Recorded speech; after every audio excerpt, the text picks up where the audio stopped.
Dr. John Watson had often reflected that the more tranquil the aspect of Baker Street, the more likely it was that some singular case lay just beyond the horizon of his acquaintance. On that particular November morning, London lay under a pall of thin, yellowish fog, which clung to the window panes of 221B like damp muslin. The air inside was thick with the familiar mingling of shag tobacco and the faint chemical odours which clung to Sherlock Holmes's experiments. Watson sat near the fire, a medical journal open but unaired in his hands, his thoughts drifting from the intricacies of a new surgical technique to the curious figure stretched at languid length upon the sofa opposite him. Holmes, in his purple dressing gown, lay with his long, sinewy limbs coiled like those of some great cat at repose. His eyes were closed, his hands clasped behind his head, and only the slight rhythmic movement of his chest betrayed that he was more than a waxen effigy propped for exhibition. The room bore the usual signs of his recent activity. A chemical apparatus had been set up upon the table, its glass tubes clouded and stained. A violin case lay half open upon a chair, and on the mantelpiece, beside the Persian slipper and the unanswered letters transfixed by a jackknife, there rested an object whose presence seemed to disturb even the normal chaos of the sitting-room. It was a mask. Watson's gaze had returned to it again and again, drawn by its peculiar aspect. Carved from some dark and highly polished wood, it represented a human face of curious ambiguity, neither wholly Western nor of any definite Eastern race, the features elongated and stylized, the lips parted in an eternal, silent utterance. Two oval apertures indicated the eyes, and at the mouth there was a subtle seam, as though the lips themselves might be capable of motion. He could not recall having seen it before that morning. "I confess, Holmes," Watson said at last, unable to resist his curiosity, "that I find that thing upon our mantelpiece vastly disquieting.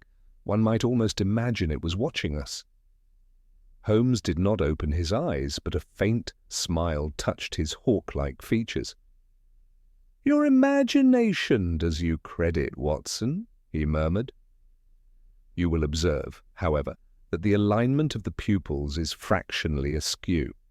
The craftsman was more concerned with effect than with accuracy.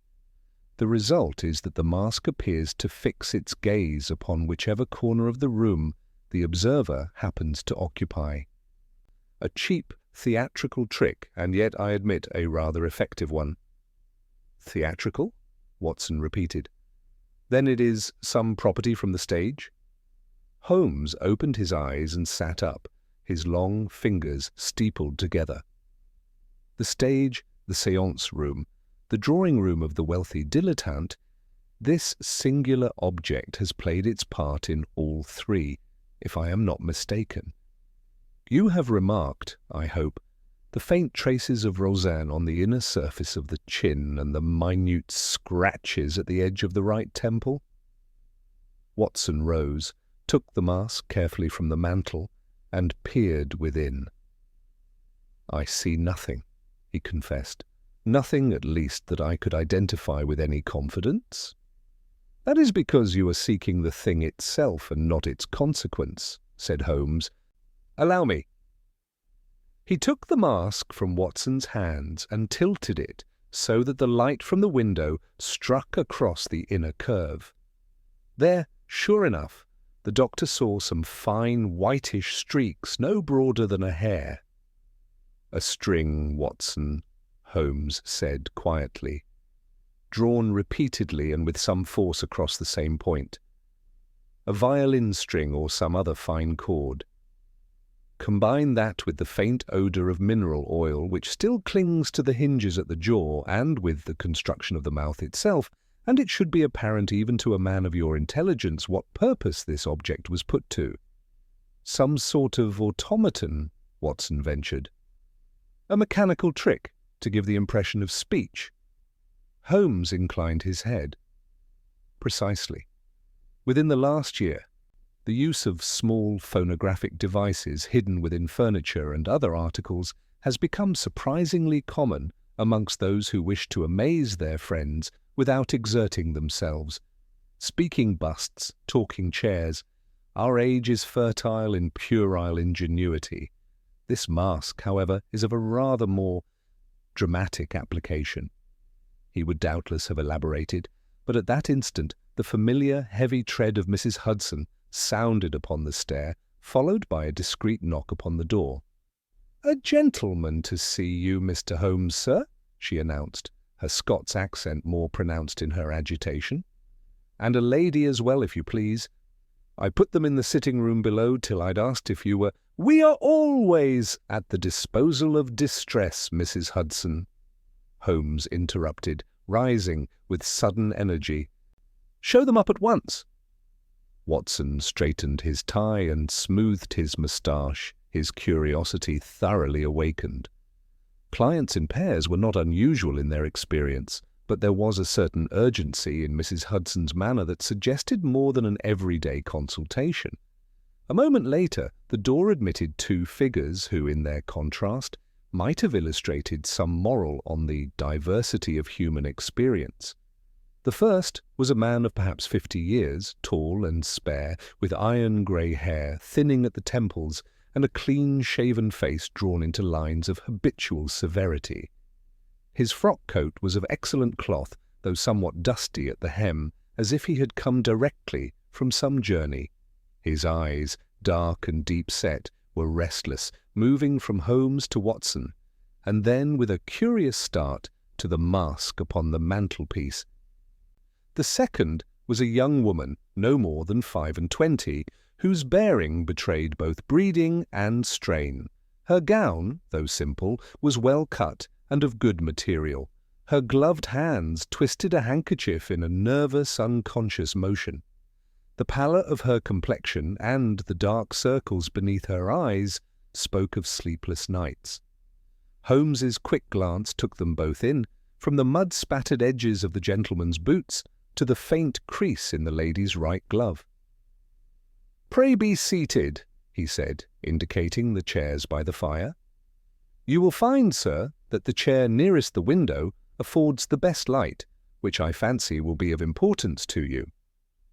The gentleman frowned slightly. "I am not sure that I understand, Mr. Holmes," he began, his voice bearing the faint, clipped tones of the educated classes. "On the contrary, I think you understand very well," Holmes replied, his grey eyes alight. "You have come to me direct from Scotland Yard, where you have spent some hours poring over papers and photographs. The ink upon your cuffs is still damp, and the bridge of your nose bears the mark of a pince-nez recently removed after prolonged use. The habit of such exertions tells me that you are a man accustomed to dealing with documents and figures. A solicitor or a civil servant, perhaps, though I incline to the former, given the faint bulge of your inner pocket where a deed case presses against the cloth." Watson could not resist a quiet exclamation. The gentleman, for his part, coloured slightly and shot a glance at the young woman beside him. "You were quite right, Mr. Holmes," he said stiffly. "I am Arthur Chiswick, of the firm Chiswick and Dacre. I act as legal adviser to the family of Mr. Jasper Elmridge, late of Grosvenor Square." Holmes finished, his tone now cool and businesslike.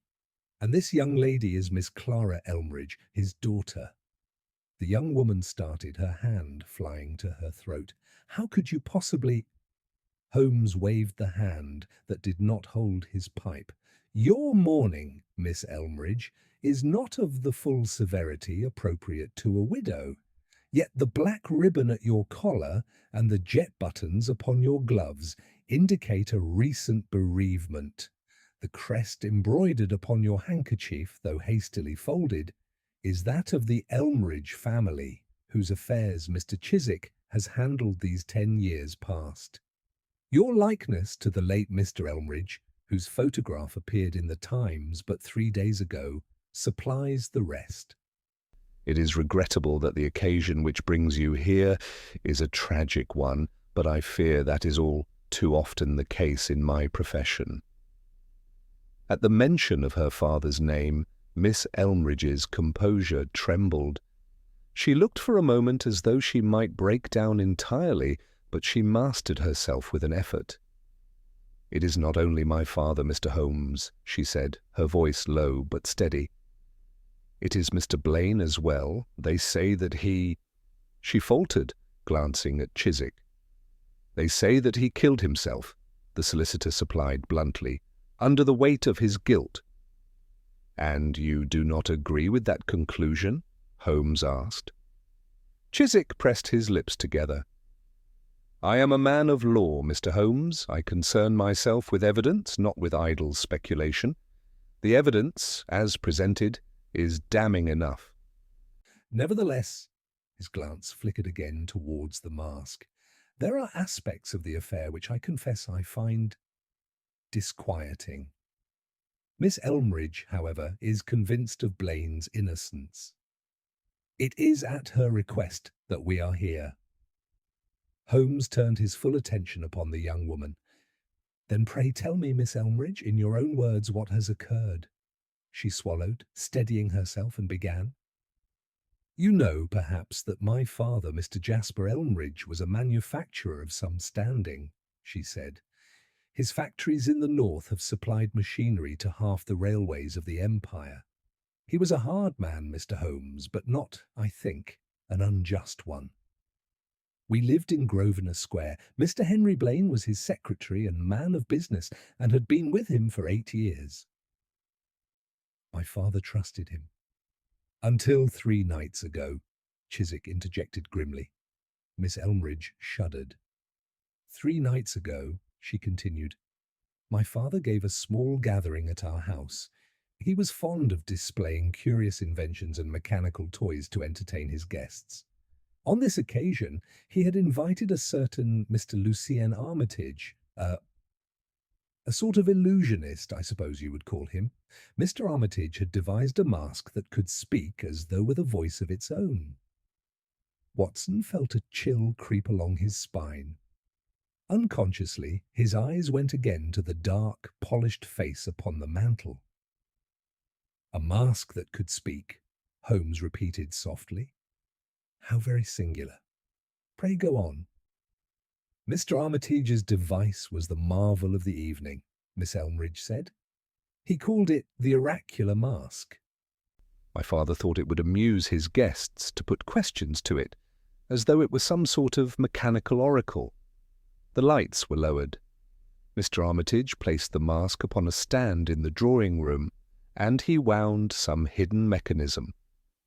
One after another, the guests asked foolish questions, and the mask gave answers in a hollow voice, as if from beyond the grave. She paused, her hands twisting the handkerchief. "And then?" Holmes prompted. "Then," she whispered, "someone asked whether there was a thief in the house." A log shifted in the grate with a soft crackle. Outside, the distant rumble of wheels on Baker Street seemed suddenly very far away. "The mask turned its face towards Mr. Blaine," Miss Elmridge said. Its jaw moved, and in that dreadful, hollow voice it said, "Henry Blaine has stolen from Jasper Elmridge and has murdered to hide his crime."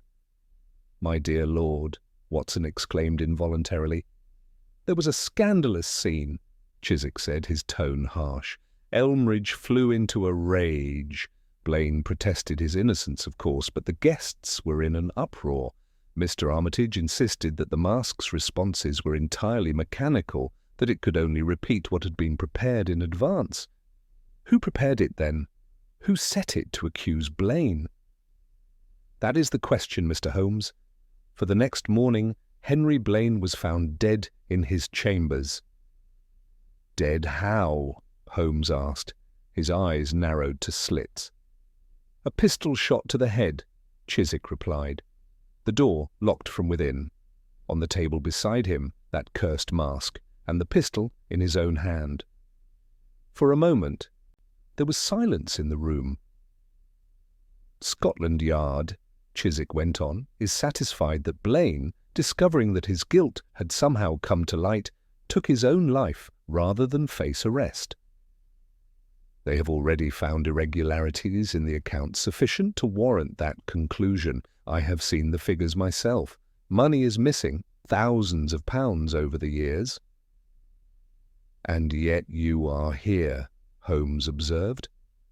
"Which suggests that for all your devotion to evidence you are not entirely satisfied." Chiswick shifted uncomfortably in his chair. "There are points which trouble me," he admitted. "The exact manner in which the mask came to utter its accusation, for one, the fact that Blaine left no written confession, and there is the earlier death." Holmes's head snapped up. "Earlier death? A former clerk in Elmridge's employ," Chiswick said. "A man named Matthew Coyle. He died some months ago in what was thought to be an accident, a fall under a hansom in Cheapside. The Yard now suggests that Blaine may have contrived that accident to conceal his embezzlement. It is a plausible hypothesis. Too plausible, perhaps." Miss Elmridge clasped her hands together. "Mr. Holmes," she burst out, "Henry Blaine was an honourable man, I am sure of it. He was stern, even severe in his manner, but he was loyal to my father and devoted to his work. He could not have done the things they accuse him of. He would not have killed himself." Holmes regarded her in silence for a long moment. When he spoke, his voice was very gentle. "We shall allow the facts, Miss Elmridge, to speak before we decide what any man could or could not have done," he said. "But you may rely upon this. If there is truth to be found amid these shadows, we shall find it." His gaze moved once more to the mask upon the mantel. "You have brought it with you?" he asked. Chiswick nodded curtly. "At Inspector Lestrade's insistence, it is lodged at Scotland Yard for the present," he said. "But Mr. Armitage's workshop and apparatus remain at Elmridge House. The inspector is to attend there this afternoon to conduct a further examination. If you are willing to concern yourself with the matter, Mr. Holmes, I have no doubt he would tolerate your presence." "Toleration is all I require," Holmes said dryly. He rose, his expression suddenly alight with that fierce, predatory interest Watson knew so well. "We have a speaking mask, a dead man, missing money, and an earlier accident that may not have been an accident at all. It is, I think, a sufficiently complex tapestry to engage even my poor faculties." He turned to Watson. "If you have no pressing professional engagement, my dear fellow, I should value your company. A fresh eye and a steady hand are always of use." Watson closed the neglected medical journal and reached for his coat. "You may count upon me, Holmes," he said. As Miss Elmridge and Mr. Chiswick took their leave, Watson saw the young woman cast one last fearful glance at the dark face upon the mantel. The mask, its carved lips parted as if in mid-utterance, seemed almost to return her gaze. Later, as he followed Holmes down the fog-wreathed steps of 221B and into the restless heart of London, Watson could not shake the feeling that whatever malevolent agency had guided the mask's words had not yet finished speaking. The drive to Grosvenor Square was made in a hansom whose rattling progress through the damp, congested streets afforded little opportunity for conversation. Holmes sat opposite Watson, his head sunk upon his chest, and his eyes half closed in that curious inward withdrawal of his faculties which the doctor had long since learned to recognize as the prelude to some intense mental activity. Watson watched him in silence for some minutes before venturing a remark. "You appear particularly interested in this Armitage, Holmes," he said. "Is it the man himself or his invention that engages you?" Holmes's lips curved faintly. "My dear Watson, men are themselves inventions, creations of their habits, circumstances and choices," he replied. "Mr. Lieutenant Armitage interests me because he has contrived an arrangement by which inanimate matter speaks with the voice of authority. The public, confronted with a mechanical marvel, is prepared to credit it with impartiality, even with omniscience. In the present case, that artificial voice has pronounced judgment upon a living man. You think, then, that someone deliberately used the device to frame blame? I think, said Holmes slowly, that machines do not wind themselves, mechanisms do not set their own words, and masks do not spontaneously select a victim. Somewhere behind that carved face lies a human intention. Whether that intention was to reveal guilt or to create the appearance of it, we have yet to see. Grosvenor Square, when at last they reached it, lay half submerged in the thickening afternoon fog. The great houses loomed like hulking, slumbering beasts behind their railings, their windows dull in the dim light. Elmridge House, on the north side, was a substantial edifice of dark brick, its door already ajar, as though in expectation of their arrival. Arthur Chiswick awaited them in the vestibule, his manner as rigid and correct as before, though there was a certain uneasiness in his eye. "Inspector Lestrade is already here, Mr. Holmes," he said. "He's in the drawing-room with Mr. Armitage and some of the servants. I confess I do not entirely share his relish for reenacting the events of that evening, but it appears he intends to do so." "Excellent," Holmes said briskly. "Nothing so aids the understanding as a reconstruction, provided it is conducted with an eye to precision rather than melodrama. Lead the way, Mr. Beatty. Chiswick." The drawing-room into which they were shown was large and handsomely furnished in the heavy style then in vogue, with thick carpets, ponderous mahogany, and curtains of rich damask which, drawn back, admitted only a wan, begrimed light from the square. Several armchairs had been drawn into a rough semicircle before the hearth. Near the centre of the room was a small table upon which stood a wooden stand, contrived to hold some object now absent. Inspector Lestrade, his lean figure and sharp features unmistakable even from behind, turned as they entered. There was the familiar mixture of irritation and grudging respect in his expression as he greeted Holmes. "So you've come, Mr. Holmes," he said. "Well, I suppose there's no keeping you out when there's something unusual to be poked at. Your hospitality does you credit." "Inspector?" Holmes returned with cool good humour. "I understand you are engaged in examining the apparatus used during the entertainment 3 nights ago." Lestrade jerked his thumb towards a man who stood near the far wall beside a long sideboard upon which various pieces of equipment were laid out. This individual was of middle height and somewhat slight, with a narrow, intelligent face enlivened by a pair of bright, restless eyes. His hair, black and wavy, was brushed dramatically back from his temples, and his attire included a velvet waistcoat of rather theatrical cut. He bowed with a certain flourish as Holmes approached. "Mr. Lucian Armitage, I presume?" said Holmes. "At your service, sir," the other replied. His voice had a smooth, practised quality, as of one accustomed to addressing audiences. "I have heard of your feats of deduction, Mr. Holmes. It is an honour to assist you, even under such unfortunate circumstances." Holmes cast a swift glance over the articles upon the sideboard. There was a small brass cylinder with a crank at one end, several spools of wire and cord, and a curious assemblage of gears and rods which Watson could make neither head nor tail of. "The mask itself is not here?" Holmes asked. "No. As I understand it, Lestrade has seen fit to keep that at the Yard," Armitage answered, with a hint of annoyance. "Though I assure you, Mr. Holmes, that the contrivance by which it was made to speak is reproduced here in all essentials." Lestrade sniffed. "If it depended on that bit of clockwork for its lies, we'd have an easier job," he remarked. "But I've satisfied myself that any words that came out of that thing were put there beforehand.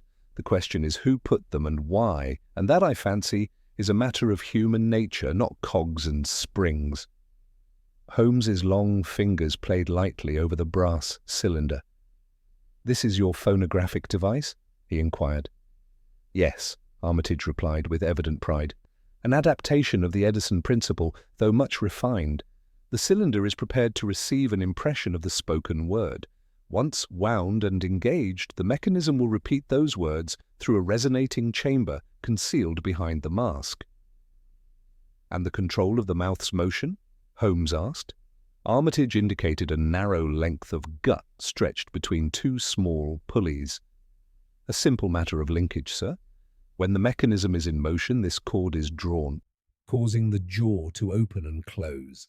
The effect, in a dimly lit room, is most striking." Holmes bent so close that his aquiline nose almost touched the apparatus. His eyes were bright and intent.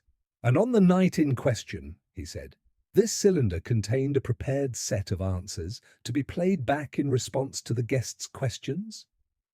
"Precisely. I had asked Mr. Elmridge to furnish me with a list of likely topics and names. The replies were framed so as to be general enough to seem marvellous, while specific enough to impress. A parlour trick, Mr. Holmes, nothing more. Yet one of your answers was extremely specific," Holmes observed. "Specific and fatal." Armitage's hands clenched upon the back of a chair. "I swear to you, sir, that I never prepared any such thing," he said.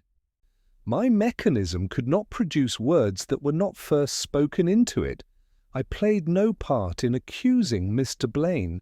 Someone must have tampered with the cylinder, replaced it with another, perhaps, without my knowledge." Holmes straightened and turned to Lestrade. "You have examined the cylinder that was in use that night?" "I have," Lestrade said shortly. "We found it with the mask in Blaine's rooms. The Yard's experts assure me it's the same one used here at the house. Same dents, same scratches. Mr. Armitage himself identified it?" Holmes looked thoughtful. "And the list of questions Mr. Elmridge supplied?" Chiswick, who had lingered near the door, stepped forward. "I have it here," he said, producing a folded paper. "Elmridge sent this to Armitage a week before the gathering." Holmes took the sheet and scanned it rapidly. Watson, peering over his shoulder, saw a series of banal queries in Elmridge's bold, angular hand. "What is my greatest virtue? Will the railways of the North prosper this year? Which of my guests will marry next?" Beside several names there were bracketed hints, a joke about his debts, flatter her about her beauty, and the like. There was no mention of theft, murder, or Henry Blaine. Holmes refolded the paper with a soft crackle. "Curious," he murmured. "We have here a list of harmless frivolities, and yet the device, when brought into play, delivers a deadly blow. Tell me, Mr. Armitage, during the performance, where were you?" "Behind the curtain yonder," Armitage replied, indicating a heavy velvet drape which hung along one wall. "I remained out of sight to preserve the illusion. I controlled the winding of the mechanism and adjusted the volume of the voice. Mr. Elmridge stood before the mask and invited the questions." "And did you leave your position at any time?" Holmes asked. Armitage hesitated. "Only once, briefly," he admitted. "There was a slight sticking in the apparatus. I stepped out to inspect it more closely with the mask still upon its stand. That lasted no more than half a minute." "A half-minute in a crowded room is a lifetime to quick fingers," Holmes said quietly. "And during this half-minute, who stood nearest the stand?" Chiswick rubbed his brow. "There was some confusion," he said. "Guests moving about, laughing. I recall Mr. Blaine himself stepping forward at one point to assure Miss Elmridge that there was nothing to fear from the contraption. My own memory of that exact instant is not precise." Holmes's expression hardened almost imperceptibly. "Imprecision is the enemy of truth," he said. "Nevertheless, we must work with the human material we have. Miss Elmridge. Where is she now?" "In her room." Chiswick answered. "I thought it best that she should not be present for this inspection. On the contrary, I shall require her recollection in due course," Holmes said. "For the moment, however, I should like to see Blaine's chambers. It is there, I fancy, that the mask spoke its second and more conclusive word." Lestrade frowned, but there was resignation in his tone when he replied. "I suppose you'll see them sooner or later, Mr. Holmes," he said. "They're in Clifford Street, not far from here. If you've finished with your poking at this stage play, we can go at once." Holmes gave the apparatus one last searching glance, his fingers lingering for a moment upon the brass cylinder, as if committing every scratch and imperfection to memory. "For the present, yes," he said, "but we shall return to this room, Inspector, of that you may be certain. There is something here that does not quite ring true, a discordant note in what was meant to be a perfectly rehearsed performance." As they left the hushed gloom of the Elmridge drawing-room and stepped once more into the raw air of the square, Watson felt that the mystery had deepened rather than cleared. The mechanical oracle, the dead secretary, the missing money, and now the suggestion of manipulation beneath a veil of trickery, these formed a chain of events whose links he could not yet see. Holmes, however, strode at Lestrade's side with a purposeful air, his long coat flapping about his lean frame, and Watson knew from that gait that his friend had already fixed his mind upon some crucial, invisible junction in the case, a point where perhaps the voice that had spoken through the mask might yet be made to betray the hand that guided it. The hansom conveying Holmes, Watson, and Inspector Lestrade made its way through the thickening fog toward Clifford Street, the wheels hissing over the damp cobblestones. The oppressive greyness seemed to close in about them, muffling sound and lending the journey an almost funereal solemnity. Watson found his thoughts wandering to Henry Blaine, stern, dutiful, now lying cold in a morgue drawer, with the dreadful mask placed beside him as though even in death it accused him. The thought brought a chill that had little to do with the November air. Lestrade tapped the roof of the cab as they came to a halt before a narrow building of soot-darkened brick. "Top floor," he said briskly. He kept modest rooms for a man in his position. Odd, considering the sums he supposedly siphoned off. Holmes's eyebrows rose a fraction. An inconsistency of character, a detail I shall not forget. They ascended a cramped stairwell that smelled faintly of dust and lamp oil. The corridor at the top was narrow and dim, its single gas sconce sputtering as though struggling for breath. Lestrade produced a key, turned it in the lock, and pushed the door inward. Blaine's chambers were stark and orderly, almost excessively so. A small sitting area held a writing desk, a straight-back chair, and a neatly stacked pile of ledgers. The bed in the adjoining alcove had been stripped, folded sheets lying atop a trunk, as though awaiting their next use. Nothing in the room suggested panic, despair, or guilt, only the diligent habits of a meticulous man. Holmes stepped forward at once, his gaze sweeping the chamber with hawk-like sharpness. He crossed to the writing desk, where a single sheet of paper lay beneath a glass weight. Watson leaned closer to see a few inkblots, but no words, an abandoned page. "No note," Lestrade said, moving beside them. "That's what troubles Mr. Chiswick, but suicide notes aren't as common as the public imagines." Holmes did not reply. His attention had shifted to a small table in the corner upon which sat the mask. Even in the pale daylight filtering through the grimy window, its polished wooden surface seemed to gleam with a life of its own. The carved lips were parted slightly, as though frozen mid-whisper. Watson watched as Holmes approached it with almost feline caution.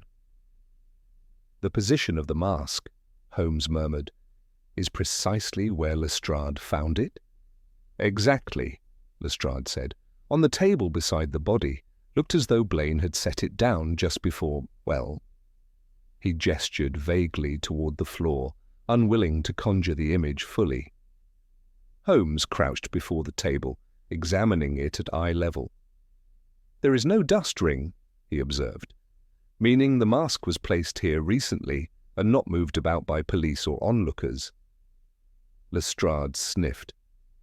"We're not careless, Holmes." "I did not say you were," Holmes replied mildly. "I merely note that this mask was set down with deliberate intention. It was meant to be seen." Watson felt a prickling sensation along his spine. "You believe Blaine did not bring it here voluntarily?" Holmes made a soft sound, neither affirmation nor denial.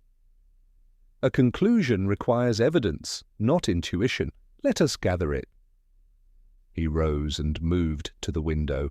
Blaine's chambers overlooked a narrow alley between two buildings, a dreary vista of soot-stained stone and mist. Holmes studied the latch.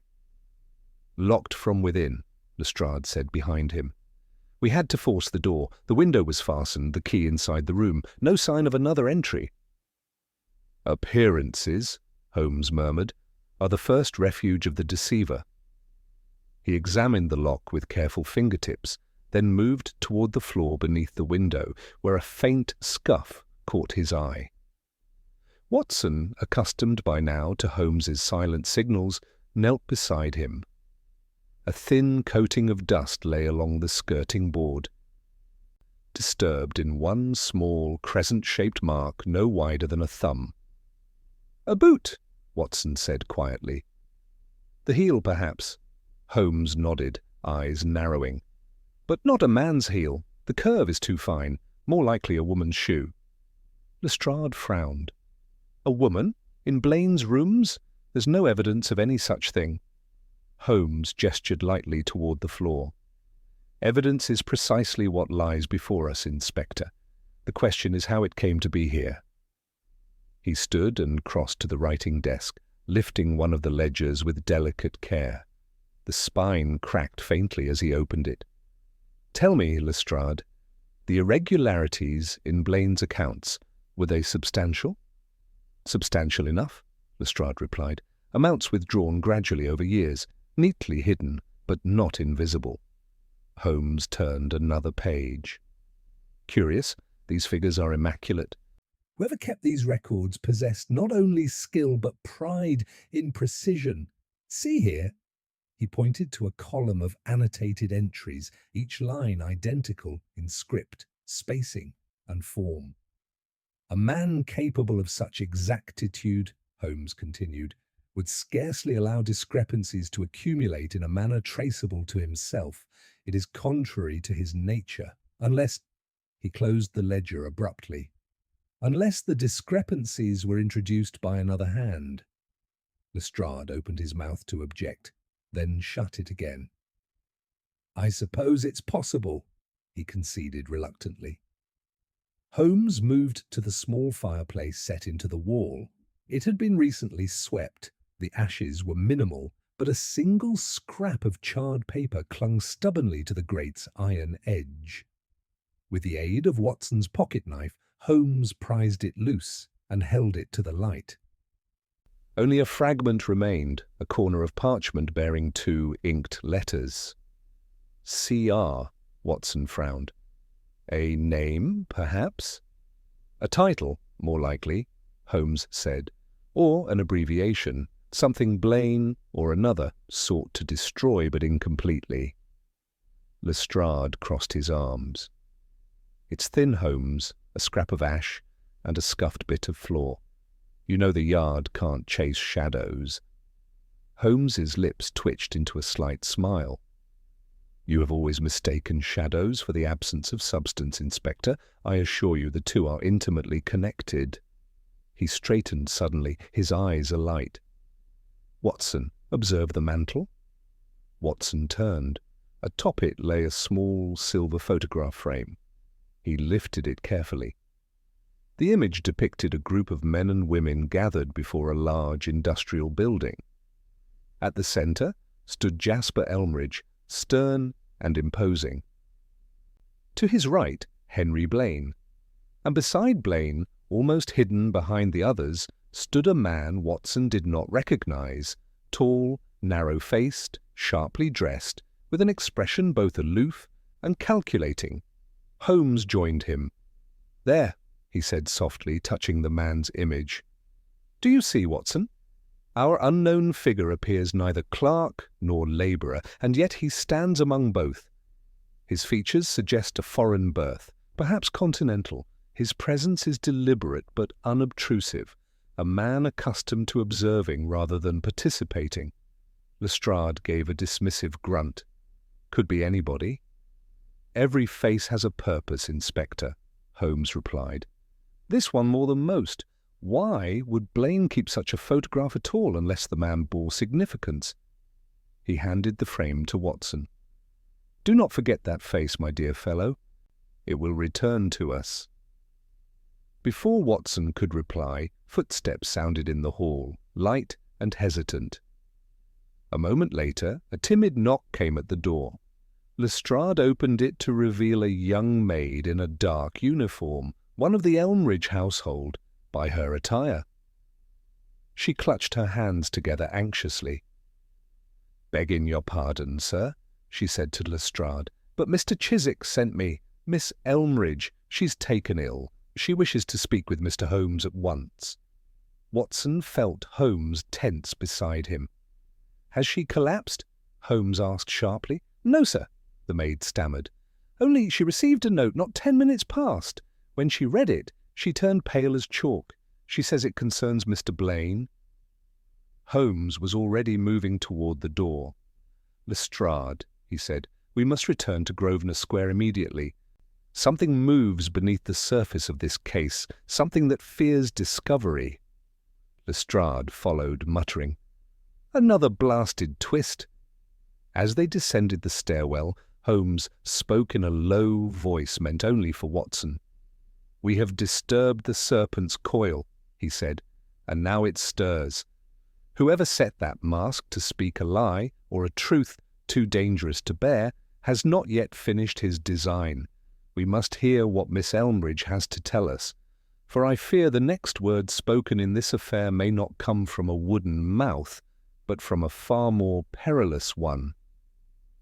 Watson felt the gravity of those words settle heavily upon him as they stepped once more into the drifting fog, the city swallowing them like a silent witness, unwilling to reveal its secrets.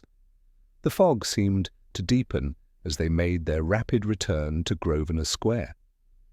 Swirling in thick coils about the wheels of the cab, as though the city itself wished to obscure whatever revelation awaited them. Holmes leaned forward slightly, his fingers tapping a restless, staccato rhythm upon the seat. Watson recognized the sign. Holmes's mind was assembling facts at high velocity, each observation a brick in the unseen structure of his reasoning. They reached the Elmridge residence in scarcely 10 minutes, though the horses were lathered from the effort. Chiswick waited anxiously in the vestibule. "She is upstairs in the morning room," he said at once. "She insists upon seeing you directly. I fear the note has greatly agitated her." Holmes gave a curt nod and strode toward the staircase, Watson and Lestrade close behind. As they ascended, Watson could not help but feel the atmosphere within the house had altered subtly since their earlier visit. The air felt charged, tinged with tension, or perhaps fear. Miss Clara Elmridge sat upon a chaise near the tall window of the morning room, the fog pressing against the glass like a grey hand. She looked even paler than before, and her tightly clasped fingers trembled faintly in her lap. A sheet of folded paper lay beside her, its edges crushed where she had held it too tightly. Holmes approached her with uncharacteristic gentleness. "You sent for me, Miss Elmridge," he said. "You have received some message?" She nodded, swallowing hard. "Yes, Mr. Holmes, it arrived almost immediately after you departed." A boy brought it, a telegraph messenger. I thought it might be from the yard or from some friend wishing to console me. But when I opened it, her voice faltered, and she gestured helplessly to the paper. Holmes took it up carefully. Watson moved to lean beside him, but Holmes held up one hand. "Let me read it first." He unfolded the note. It was brief, shockingly so, but what struck Watson more than the words was the manner in which they had been written, printed in block letters, each stroke heavy and uneven, as though the writer wished to disguise his hand and yet could not entirely master the effort. Holmes read aloud in a low voice. "Stop seeking truths better left silent. Blaine was guilty. Let the dead rest, or another will fall."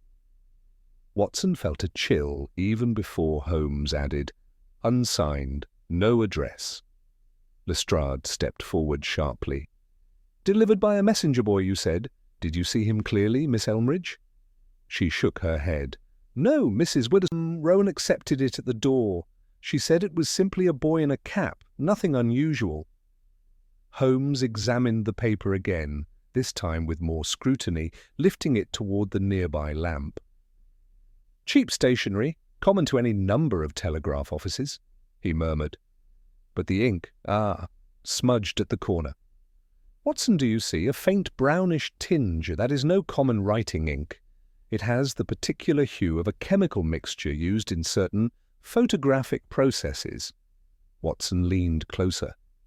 "You imply the writer is someone accustomed to working with such chemicals?" "Precisely, one who handles them regularly enough for the residue to remain upon the fingers." Lestrade, folding his arms, gave a sceptical grunt. "You mean a photographer? There are dozens in this part of the city." Holmes fixed him with a keener glance. "Do not confine yourself, Inspector, to professional categories. Who else might work with photographic chemicals? An engineer employing photo etching, a draftsman preparing technical plates, a man who handles documents requiring reproduction." Watson's mind leapt to the charred scrap they had found earlier. "CR?" he murmured. Holmes's eyes brightened. "Just so, Watson. The fragment begins to align with this new piece of information." Miss Elmridge stared between them anxiously. "What does it mean? Who would threaten me? What have I done?" "Nothing," Holmes said at once. "This is the action of a desperate mind, one who fears exposure. The fact that he resorts to threats suggests he feels the ground shifting beneath him." Chiswick, who had been standing stiffly near the wall, cleared his throat. "Holmes, I trust you will advise us how to proceed. I cannot have Miss Elmridge placed in danger." "You shall not," Holmes said. "But I must ask a difficult question, Miss Elmridge, and your answer is of utmost importance." She straightened, drawing what strength she could. "Ask anything." "When Mr. Blaine protested his innocence on the night of your father's gathering," Holmes began, "what were his exact words? Not merely their meaning, his phrasing, his tone, his manner." She closed her eyes, recalling. "He said, 'Mr. Elmridge, I swear to you upon my honour I have taken nothing. I do not know who has made this monstrous imposture, but I beg you, look to the books, look to the papers. You will find I am innocent.'" He looked stricken, as though the accusation had shaken him to his very soul. "And your father?" Holmes pressed. Her voice wavered. "He was furious. He called Blaine a traitor and shouted that the mask had revealed the truth he had long suspected. He ordered Blaine from the room. Blaine left in silence. Yet not in despair, Holmes murmured. He urged examination, confidence in documentary proof. A guilty man seldom invites scrutiny. Lestrade stepped forward impatiently. "All very well, Holmes, but the force of the evidence—" "The force," Holmes interrupted, "is precisely what troubles me.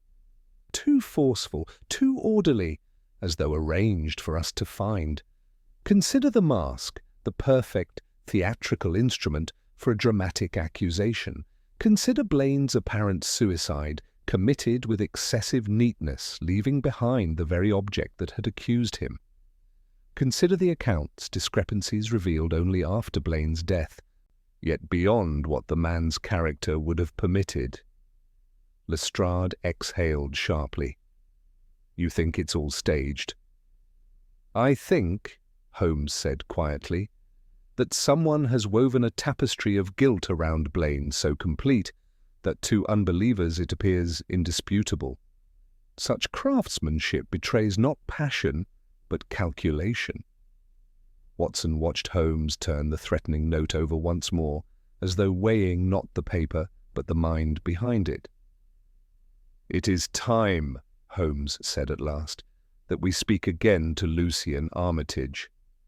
Lestrade's eyes narrowed. The illusionist? You suspect him? Holmes shook his head. I never suspect, Inspector, I observe. And I have observed that Mr. Armitage possesses three qualities of interest: access to the mask, opportunity to alter its message, and the technical knowledge required to manipulate sound, mechanics, and perhaps even documents. But there is a fourth quality, far more pertinent. And that is? Watson asked. Holmes's gaze sharpened. Ambition. Before further discussion could ensue, Mrs. Rowan entered in a fluster, announcing that a gentleman had arrived at the front door, insisting upon urgent business with Mr. Chiswick. Chiswick excused himself at once, leaving the room in swift strides. Holmes watched him go, then murmured, Watson, remain alert. Strange how many urgent visitors appear the moment the truth begins to stir. Miss Elmridge rose suddenly, alarm in her voice. Mr. Holmes, I fear this is all spiralling out of control. If someone murdered Mr. Blaine, could they not turn against me? Holmes stepped toward her and spoke with measured calm. Fear is only dangerous when it blinds us, Miss Elmridge. You have shown courage in seeking clarity rather than comfort. I promise you, no harm shall reach you while this investigation is in my hands. His assurance steadied her visibly. Watson felt a swell of admiration for Holmes's ability to deliver strength as deftly as he delivered insight. A moment later, Chiswick returned, but his usually composed demeanour was altered. His face had gone an alarming shade of ash-grey. Holmes saw it instantly. What has happened, Mr. Chiswick? A message, Chiswick said hoarsely. For you, Mr. Holmes, delivered by the same boy, I believe. He held out an envelope with an unsteady hand. Holmes took it, slit it open, with a flick of his fingernail, and withdrew a single card. Watson saw the bold letters at once. The next claimed by the mask will not be saved. But beneath the printed threat lay something more chilling still. A name written in narrow, elegant handwriting. Clara Elmridge. Watson heard Miss Elmridge's soft gasp. Lestrade sprang forward. Holmes alone remained steady, though his eyes had begun to burn with a fierce light. So, he said softly, folding the card with surgical precision, our adversary has shown his hand, and revealed far more than he intended. He turned to Watson. We must find Armitage. Now, for the game has crossed from deception into peril, and every minute's delay may cost a life. Holmes was already moving toward the door before the others had fully absorbed the meaning of the threat. Watson followed at once, Lestrade close behind, his face twisted in a grimace of irritation and concern. Chiswick remained with Miss Elmridge, murmuring reassurances that sounded thin even to Watson's ears. The entire house seemed to bristle with unease, as though the very walls were aware that some malignant force had turned its attention toward them. Once in the corridor, Holmes spoke in a low, rapid tone. Lestrade, send a man to keep guard at this house immediately, armed and with instructions to permit no one entrance, save those we name. Miss Elmridge must not be left unprotected. Lestrade gave a terse nod. I'll have Sergeant Dimmock here within 15 minutes. Excellent. Watson, come. Armitage's lodgings are not far. We must confront him before the shadow behind him moves again. They descended the stairs with brisk strides, the echo of their steps chasing them like a hollow warning. Outside, the fog had thickened into a wet, clinging haze that blurred the lamps and muffled the clatter of passing carriages. Holmes hailed a cab with a sharp whistle, and soon they were rattling toward Fitzroy Street, where Armitage kept a workshop and modest dwelling. Watson could not help noticing that Holmes's customary poise was tinged with a restless intensity. "Holmes," he ventured, "do you truly believe Miss Elmridge is in imminent danger?" Holmes's eyes flashed. Threats delivered with such precision, Watson, are never idle. The writer wished to convey 2 points. First, that he is watching our every move. Second, that he possesses the means and the will to act upon his threats. I do not trust men who hide behind veils of theatricality. Their vanity drives them to excess. Watson nodded grimly, understanding too well the peril that accompanied such minds. They arrived at Fitzroy Street, a narrow thoroughfare lined with tall, grey buildings whose windows were lit sparsely in the creeping dusk. Armitage's residence was on the 2nd floor of a converted townhouse, its doorway framed by peeling paint and the faint odour of varnish. Holmes knocked sharply. No response. Lestrade, who had caught up with them in another cab, stepped forward. "If he's not here, we can make inquiries." Holmes knocked again, louder. Still silence. "Watson," Holmes murmured, placing his ear to the door. "Listen." Watson followed suit. At first he heard nothing but the creak of the floorboards beneath their own feet. Then, faintly, a rhythmic tapping, irregular, unnatural, like some mechanical device faltering in its function. Holmes's eyes narrowed. "Lestrade, we must force the door." Lestrade wasted no time. With a single, well-placed shoulder blow, the lock splintered, and the door swung inward with a groaning protest. The scene that greeted them froze Watson where he stood. Armitage's workshop was a cramped, cluttered chamber lined with curious contraptions, gears, coils, metal frames, and partially assembled mechanisms strewn across tables and shelves. But it was the centre of the room that seized the breath from Watson's lungs. Lucien Armitage lay slumped in a wooden chair, his head fallen forward onto his chest. A thin cord looped around his throat trailed upward to a ceiling beam, where it had been tied with professional precision. His hands hung limp, and his face bore the pale, waxen look of one recently dead. Beside him, on a small table, stood another mask, identical in craftsmanship to the Elmridge mask, but with one difference. This one bore a crack along the right temple, as though it had been struck sharply before being placed there. Lestrade swore under his breath. Another suicide, or a warning to us? Holmes moved forward swiftly, motioning for Watson to remain back. He examined the position of the body with piercing scrutiny, then loosened the cord gently from Armitage's throat. "No ligature marks," Holmes murmured. "The cord is merely decorative. It was placed after death. The true cause— Watson, your medical eye, if you please." Watson approached cautiously, placing 2 fingers against the side of Armitage's neck. The chill of the skin suggested death had occurred less than an hour earlier. He gently tilted the man's head. At once he noticed a faint trace of blood at the base of the skull. "A blow from behind," Watson said. "Delivered with a small, heavy instrument. Instantaneous, I should think." Holmes nodded, his expression unreadable. "Then staged as a hanging to evoke the memory of Blaine's supposed suicide," Holmes murmured. "Our adversary possesses a flair for symbolism and cruelty." Lestrade paced the cramped room, his boots knocking tools aside. "Who would want to kill him? If he's the one tampering with that cursed mask, Maybe someone silenced him. Holmes lifted a gloved finger. Armitage's death tells us two facts. First, he was not the mastermind. Had he been the architect of the deception, he would have fled or taken measures to conceal himself, not remained in his workshop, waiting for death. And the second fact? Watson asked. Holmes gestured to the cracked mask on the table.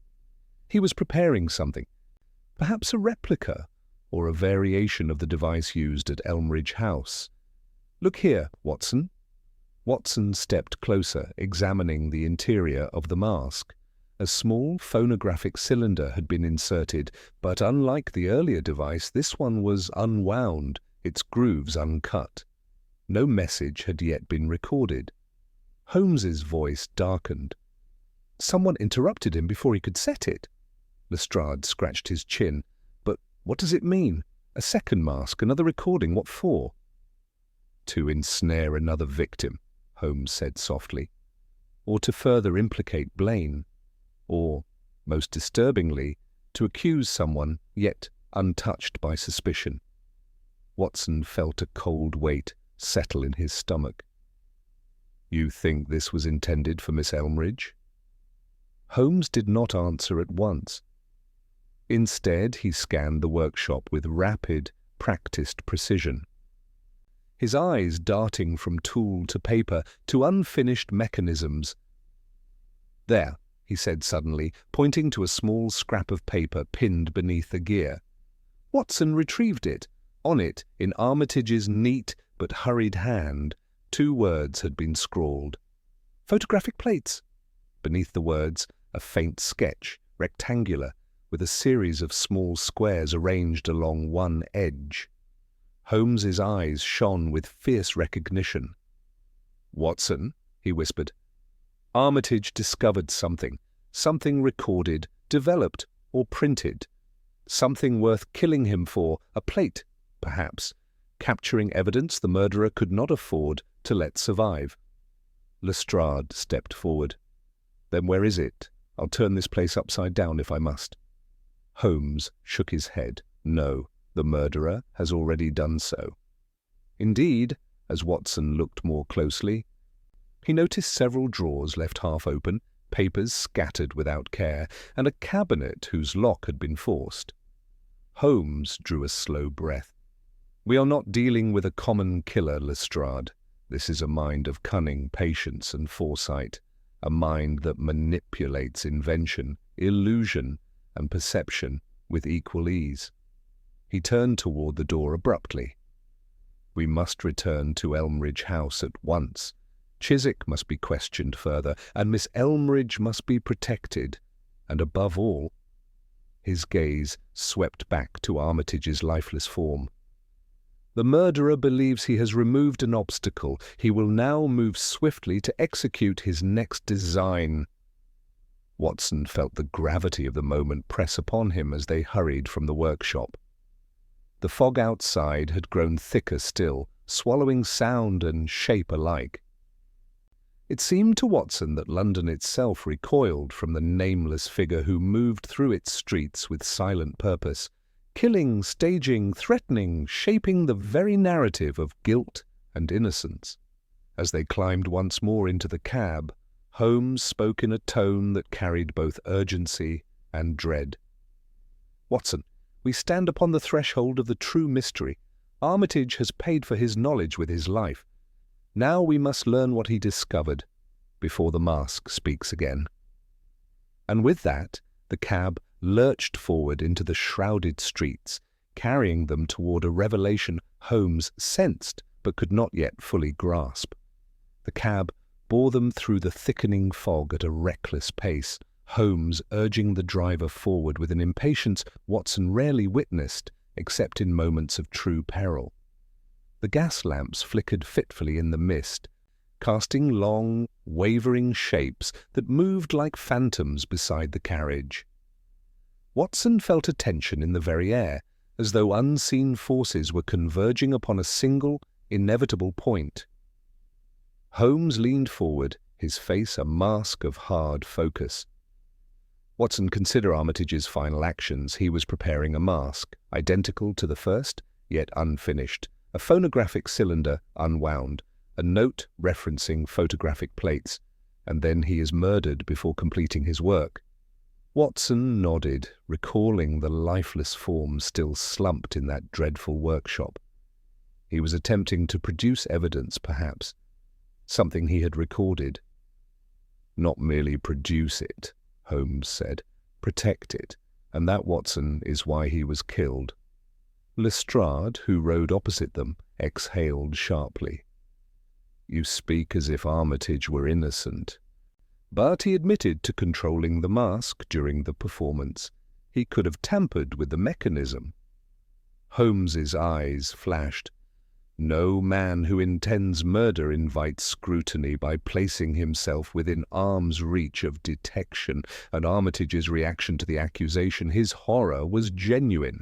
A performer may feign many things, Lestrade, but not the fear of being framed for another's crime. Lestrade shifted uncomfortably. Then who is behind this blasted masquerade? Holmes did not answer.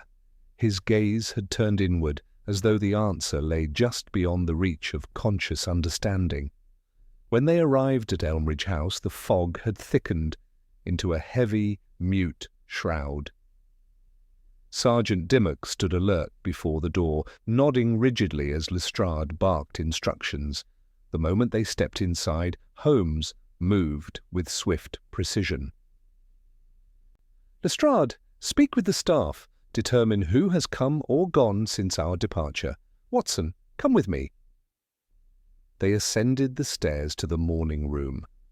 Miss Elmridge rose the instant they entered, her face strained with dread. Mr. Holmes, did you find Mr. Armitage? Holmes paused. He seldom softened news, but in this instance Watson saw him temper his tone. I am afraid, Miss Elmridge, that Mr. Armitage has been murdered. She gasped, one hand flying to her mouth. Murdered? But why, what could he have known? That, Holmes said, is what we must ask you. Miss Elmridge, did Mr. Armitage speak to you privately at any point after the night of your father's gathering? She hesitated, and Watson noticed Holmes's sharp attention upon her.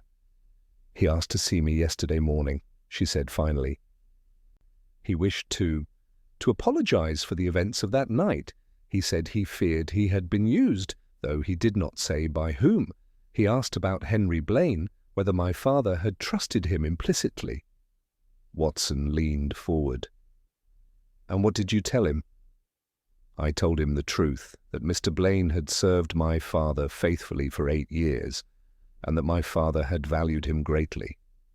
Armitage grew thoughtful. Then he asked whether Mr. Blaine had any enemies. Holmes's expression sharpened. And did he? She closed her eyes briefly. My father's business was competitive. Many resented Mr. Blaine for enforcing my father's rigorous standards, but none, I think, hated him personally. Holmes folded his arms. And Mr. Armitage said nothing else? He asked to see the ledgers Mr. Blaine worked with, she said quietly. He wished to examine them. But they were already at the yard by that time. Watson felt the shift instantly, a subtle tightening of Holmes's posture. Miss Elmridge, Holmes said gently, you told us earlier that Blaine begged your father to look to the papers, to the ledgers, to clear him. Yet those same ledgers now appear to condemn him. That contradiction is of great importance. She frowned faintly. You believe the ledgers were altered? I believe, Holmes said, that the ledgers contain the answer to Blaine's innocence or guilt, and someone feared Armitage might discover it. Before Watson could respond, the door opened and Chiswick entered, his expression freshly composed, though his eyes betrayed strain. Holmes, he said, Inspector Lestrade wishes to speak with you downstairs. A footman reports that someone attempted to deliver a package at the tradesman's entrance not 10 minutes ago. Watson stiffened. Another threat? Possibly, Chiswick said grimly. The footman grew suspicious and refused to take it in. The delivery boy fled. Holmes exchanged a swift glance with Watson. "Miss Elmridge, remain here with Sergeant Dimmock. Bolt the door and admit no one save Watson or myself." She nodded, eyes wide with fear. Watson felt a surge of protectiveness as he followed Holmes and Chiswick out of the room. As they reached the entrance hall, Lestrade stood beside a small, wooden crate placed upon a table. It was unmarked, save for a strip of tape across the lid and a faint chemical odour emanating from within. Holmes approached cautiously. "Did anyone open it?" "No," Lestrade said. Holmes studied the crate, then tilted his head. "Watson, do you smell that?" Watson inhaled. "Photographic fixative, the same scent that lingered on the threatening note." Lestrade muttered a curse. "Careful, Holmes. It could be an explosive." Holmes nodded.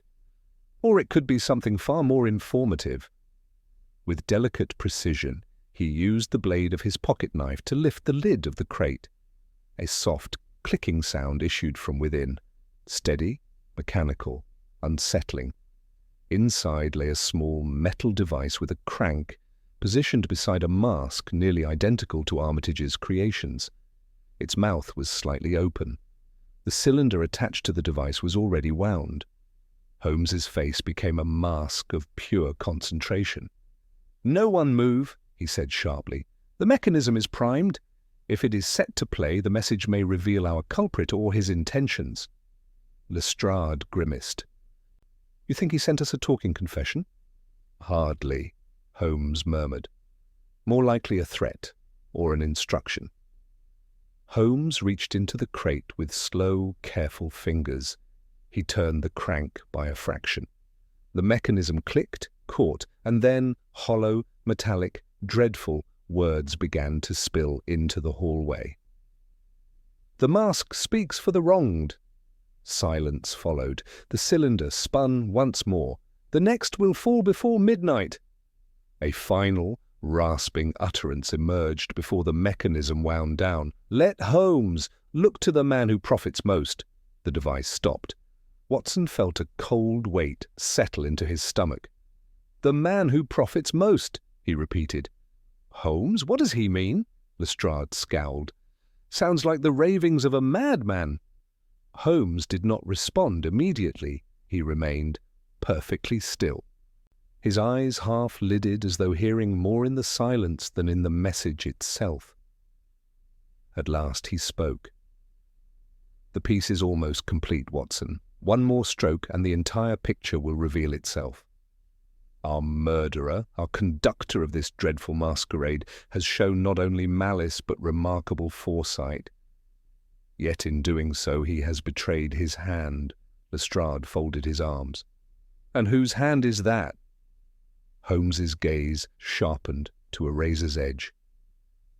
"That, Inspector, we must discover before the clock strikes midnight, for if we fail, another life will be taken." He turned decisively. "We return to the ledgers. They hold the truth Blaine begged us to see, and the truth our killer fears above all." And with that, they moved as one toward the study where the financial records lay waiting, silent, orderly, and perhaps the most dangerous evidence in London. The study in Elmridge House was a sombre, oak-panelled chamber overlooking the square, its windows now little more than dim rectangles against the fog-laden night. A single lamp cast a pool of warm light across the long desk, where the ledgers had been stacked earlier, their leather bindings gleaming faintly like silent witnesses awaiting interrogation. Holmes entered first, his steps swift yet measured, and gestured for Watson to close the door behind them. Lestrade hovered nearby, arms crossed, as though bracing himself for a revelation he was not entirely prepared to receive. Holmes drew one ledger forward and opened it with a reverence Watson had seen him reserve only for crucial evidence. His finger traced a column, neat, consistent figures written in Blaine's impeccable hand. Watson felt a pang of sorrow for the dead man, so rigorously precise even in the entries that had damned him. "Observe," Holmes murmured. "Every line, Watson. Uniformity, control, precision. Blaine possessed a meticulous mind. A deviation from such order would announce itself like a shout in a silent room." Watson leaned closer. "Then where lies the deception?" Holmes turned 2 pages, then another, moving with increasing haste, yet with perfect certainty that something awaited him. Finally, he stopped. Here, Watson saw nothing amiss at first glance. The figures remained orderly, the handwriting identical, but Holmes pointed toward a specific annotation, an R beside one of the entries, the same R that reappeared intermittently across later pages. "The letter R," Holmes said quietly. "Look carefully, Watson. The flourish of the tail. The angle of the loop." Watson squinted. "It appears consistent." Holmes shook his head. "No, compare it with earlier entries made beyond suspicion." He flipped back to the beginning, showing an R Blaine had written months prior. The difference became clear even to Watson's untrained eye. The older R bore a firmer, more decisive downward stroke. Those in the later pages, though closely mimicked, carried a subtle hesitation. "A forged R," Watson whispered. "A forged hand," Holmes corrected. "Someone copied Blaine's script so faithfully that only the smallest imperfections betray him. But these R's were the weak link. A man can imitate another's handwriting, but he cannot fully inhabit that man's habits, his unconscious movements. Blaine's penmanship was instinct. Our culprit's is imitation." Lestrade stepped forward, peering hard at the page. "If that's so, the accounts made after this point were altered, meaning Blaine did not steal the missing funds." "Precisely," Holmes said. "And consider the timing, Inspector. When did these falsified entries begin? Shortly after the death of Matthew Coyle, the clerk whose accident now appears less accidental by the hour." Watson felt the room grow colder. "Then Blaine was framed not only after Coyle's death, but because of it." Holmes nodded. "Coyle must have uncovered a discrepancy, something pointing toward an embezzler. He died soon after. Blaine continued his duties, unaware he had inherited a dead man's secret. When the culprit realized Blaine might stumble onto the same discovery, he took action. He created an oracle mask to publicly condemn Blaine, manipulated the accounts to solidify the appearance of guilt, and when Blaine persisted in declaring his innocence, the murderer staged his suicide." Lestrade looked shaken. "Then Armitage, discovering the forgery, was silenced next." Holmes's silence confirmed it. Watson swallowed. "Holmes, you said earlier that the culprit profits most. That must refer to the embezzled funds." "Indeed, and who," Holmes said, "had unrestricted access to Mr. Elmridge's personal finances, complete trust from the family, and authority that allowed him to manipulate records and influence perception." Watson froze. "Chiswick," he breathed. "The solicitor." Holmes nodded once. "The man who introduced himself as Elmridge's legal adviser, a position of great power and minimal oversight. The man who brought Miss Elmridge to me, camouflaging himself as a concerned intermediary." "The man who insisted Blaine's guilt was supported by evidence he himself provided. The man who, upon receiving word Armitage sought the ledgers, took steps to ensure they implicated Blaine irrevocably." Lestrade's face went red. "Holmes, if this is true—" "It is true," Holmes said sharply. "The forged entries prove it. The threats prove it. The courier boy delivers messages addressed only after our movements are known, because Chiswick is always present when they are planned." Before anyone could speak, rapid footsteps clattered up the stairs. Sergeant Dimmock burst into the study, breathless. "Inspector Lestrade, Mr. Chiswick's left the house." Holmes spun toward him. "When?" "Only a minute ago, sir. He told the footman he'd received urgent word from the yard and had to go at once." Lestrade swore and rushed for the door. But Holmes lifted one hand. "No, the yard has sent no such message. Chiswick has realized the reckoning approaches. He flees because he intends to drive suspicion deeper upon Blaine, or worse, to fulfill his threat against Miss Elmridge." Watson's heart lurched. "Holmes! She's still upstairs!" Holmes was already moving. "Dimmock! Guard the study! Lestrade! Come with us! Watson, your revolver!" Watson's hand flew to his coat pocket as they sprinted down the corridor. But another sound reached them, the unmistakable echo of a scream. Miss Elmridge's voice. Holmes took the stairs 3 at a time. Watson followed in breathless pursuit. At the landing, they found the morning-room door wide open, the lamp within flickering wildly. Miss Elmridge stood pressed against the far wall, eyes wide with terror. "Mr. Holmes, he was here. He said I must come with him for my own safety." Lestrade pushed forward. "Where is he now?" She pointed toward the rear corridor, her hand trembling violently. "He left when he heard footsteps. He ran down toward the servants' door." Holmes did not hesitate. He turned and bolted down the hallway, Watson close at his heels. As they reached the rear of the house, the cold air rushed inward through the open servants' entrance. The fog hung thick as wool outside, swallowing everything beyond a few yards. Holmes paused, his eyes scanning the ground. "He cannot have gone far," Watson said. Holmes shook his head. "He has no need to. He believes himself safe in shadow." Then Holmes knelt, touching a faint disturbance on the ground, a footprint, slightly smeared, leading toward the alley behind the house. "Follow," he said. They plunged into the fog, the night swallowing them whole. The alley stretched before them like a long throat, its darkness layered by folds of mist. From somewhere ahead, a single metallic click echoed, tiny, precise, unmistakable, a gun being cocked. Holmes stopped dead. "Watson," he whispered, "get down!" Watson obeyed instantly. A figure stepped from the fog, tall, rigid, familiar. Chiswick, his revolver leveled directly at Holmes's heart. "It seems," Chiswick said coldly, "that the Oracle has named its final target." Holmes did not flinch. "The mask never spoke truth, Chiswick, only what you fed into it." Chiswick's eyes gleamed. "Truth is what men believe, and London will believe anything if it is wrapped in tragedy." Holmes's voice dropped to a razor-thin whisper. "And murder." Chiswick lifted the gun a fraction higher.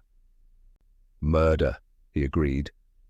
Watson felt time slow, the world narrowing to the gleam of metal and the fog-shrouded breath in Chiswick's throat, but Holmes's hand moved, swift as a striking snake.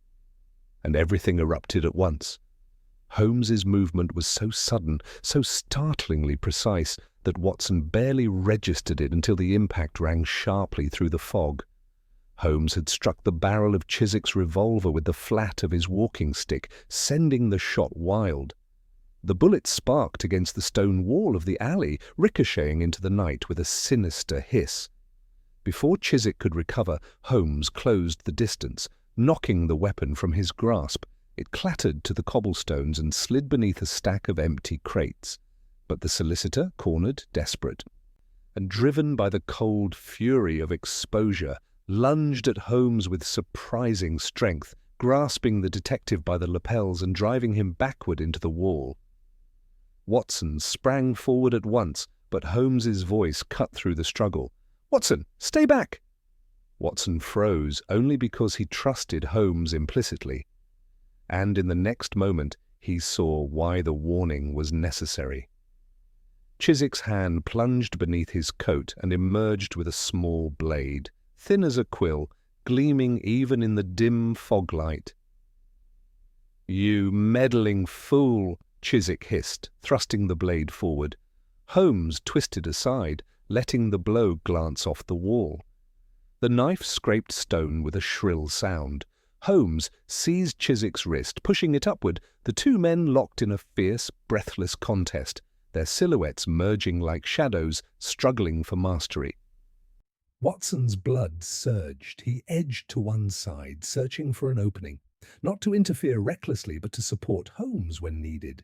He saw Holmes's foot hook behind Chiswick's ankle, an old trick from their boxing days.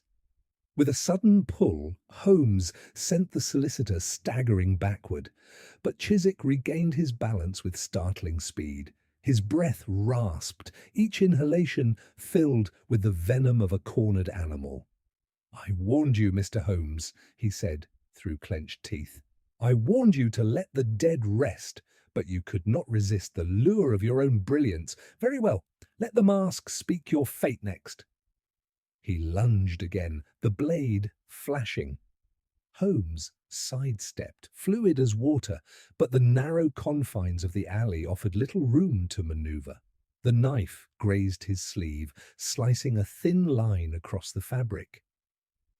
Watson could remain passive no longer.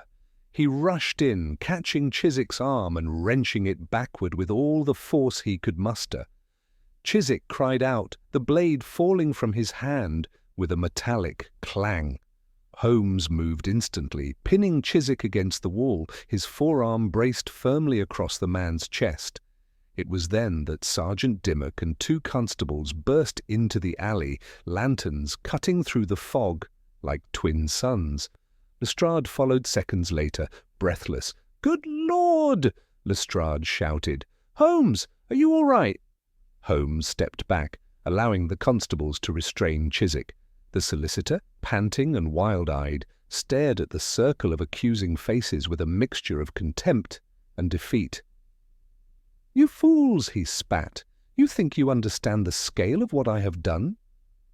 Jasper Elmridge was blind to opportunity, blind to the empire he could have built. But I saw it.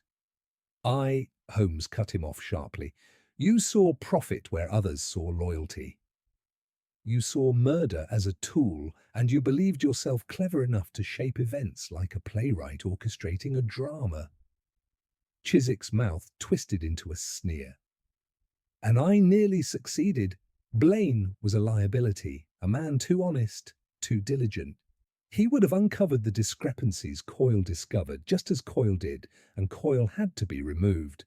Blaine was next, and when he protested innocence, the mask gave his guilt a voice, a perfect illusion."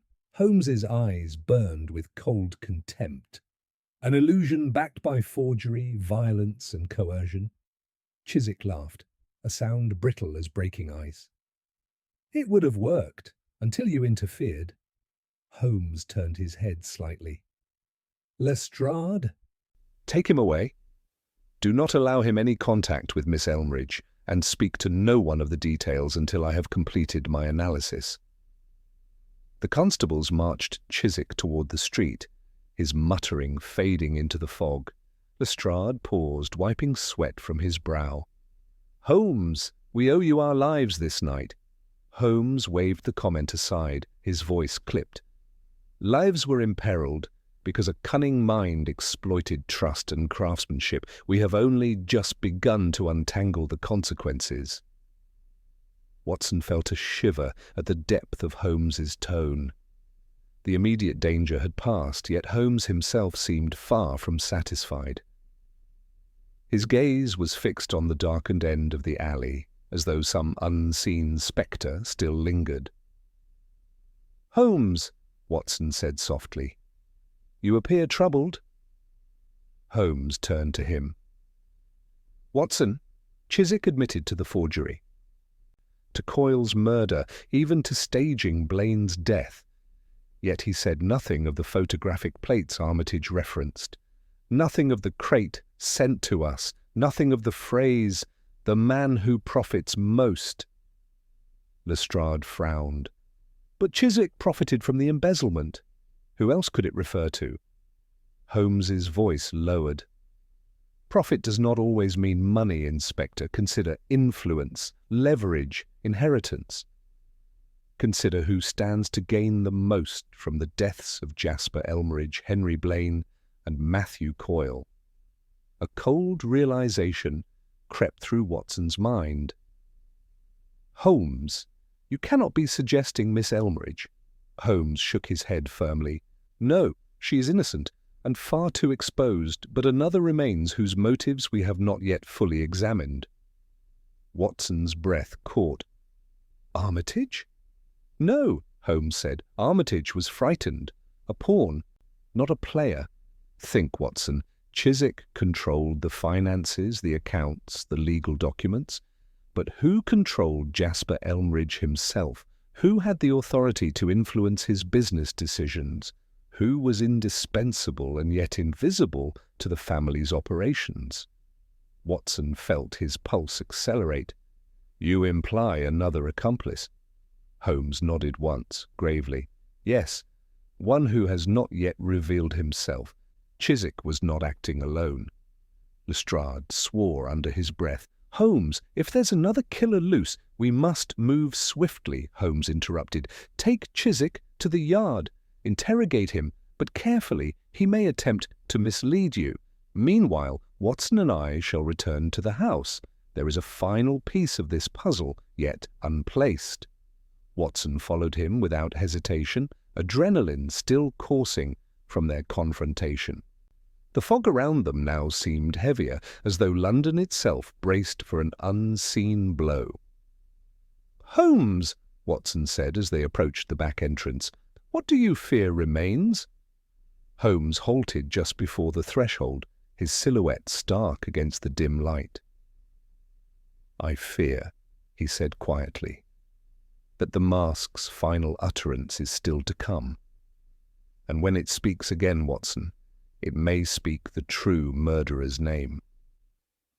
The weight of his words settled over them like a storm waiting to break as they stepped once more into the looming shadow of Elmridge House. Holmes moved swiftly through the back entrance of Elmridge House, the fog trailing in behind him like a silent pursuer. Watson kept close at his heels, unable to rid himself of the feeling that the danger had not abated, but merely shifted its shape. Chiswick was in custody. Yes, but Holmes's words echoed ominously in Watson's mind. Chiswick was not acting alone. The house seemed unnaturally still as they re-entered the corridor. Earlier, the atmosphere had been tense with motion. Servants whispering, feet hurriedly ascending stairs, Lestrade issuing commands. Now it felt suspended, as though holding its breath. Holmes paused at the foot of the staircase. Watson, he murmured, observe the silence. This house is listening. Watson felt an involuntary shiver. Holmes, what do you believe we shall find? That depends, Holmes replied, beginning to ascend, on whether our remaining adversary has realized we are closing in, or whether he believes himself still safely concealed. They reached the landing, where Miss Elmridge had been confronted moments earlier. Sergeant Dimmock remained stationed outside the morning room, his lantern casting tall, wavering shadows along the walls. "Is Miss Elmridge safe?" Holmes asked at once. "Yes, sir," Dimmock replied. "She's inside with Mrs. Rowan. No one's been allowed near her." Holmes nodded curtly. "Good. Do not leave her side until I return." He and Watson moved on toward the study, where the ledgers remained. Holmes shut the door behind them and immediately crossed to the desk. The single lamp flickered faintly, its glow illuminating the documents scattered from their earlier examination. Watson noticed that Holmes's movements were even sharper than usual, as though every second carried tremendous weight. "You think the accomplice came here?" Watson said. "I think he must have," Holmes replied. "The ledgers are the heart of the deception. Anyone who feared discovery would wish to eliminate them or alter them further. He examined the desk surface, running a gloved fingertip lightly along the wood. He paused, leaning in. "Dust disturbed recently," Holmes murmured. "And look here." Watson followed his gesture. A faint smear of dark residue lay near the edge of the blotter. Holmes brought his face close. "Coal dust," Holmes said, "but not from the hearth.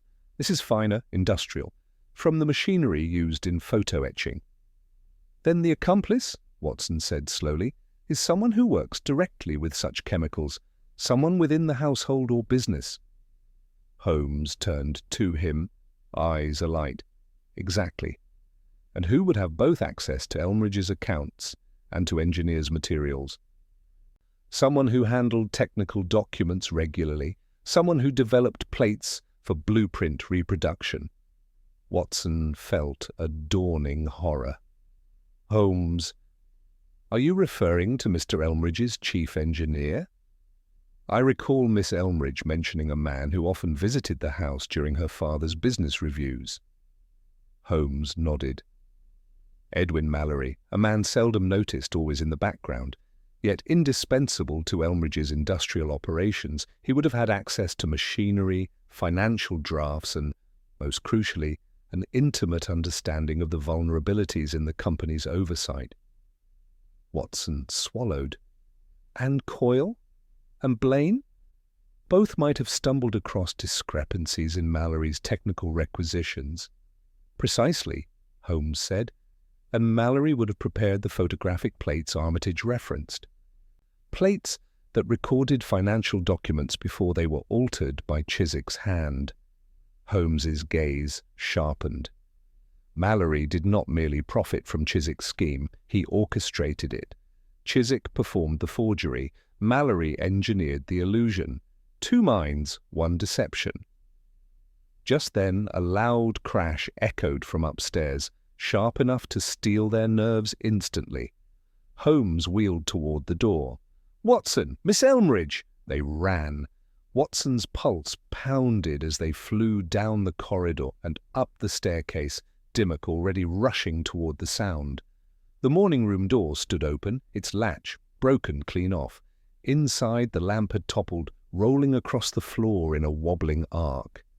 Miss Elmridge stood pressed against the wall, terrified but unharmed. Mrs. Rowan clutched her shoulder. "Miss Elmridge," Watson called, breathless. "Are you hurt?"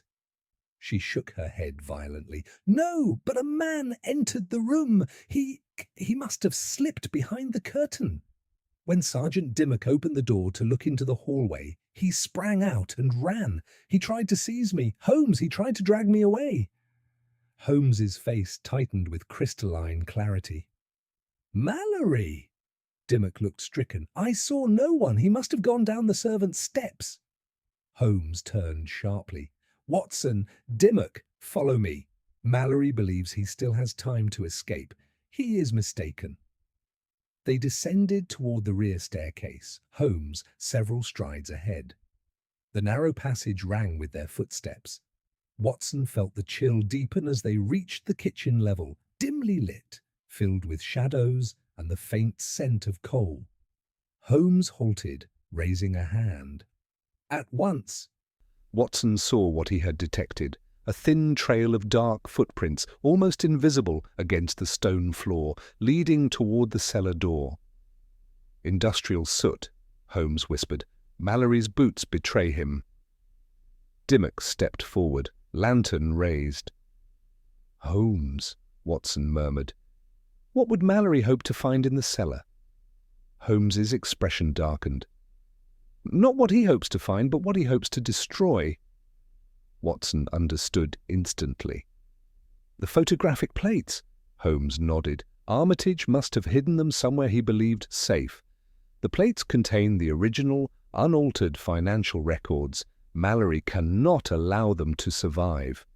With a swift motion, Holmes flung open the cellar door. A wave of cold, stale air swept upward, carrying the scent of damp stone and coal dust. A lantern flickered far below. Mallory was there. Without hesitation, Holmes began the descent. Watson followed, the dim light shifting over the rough steps.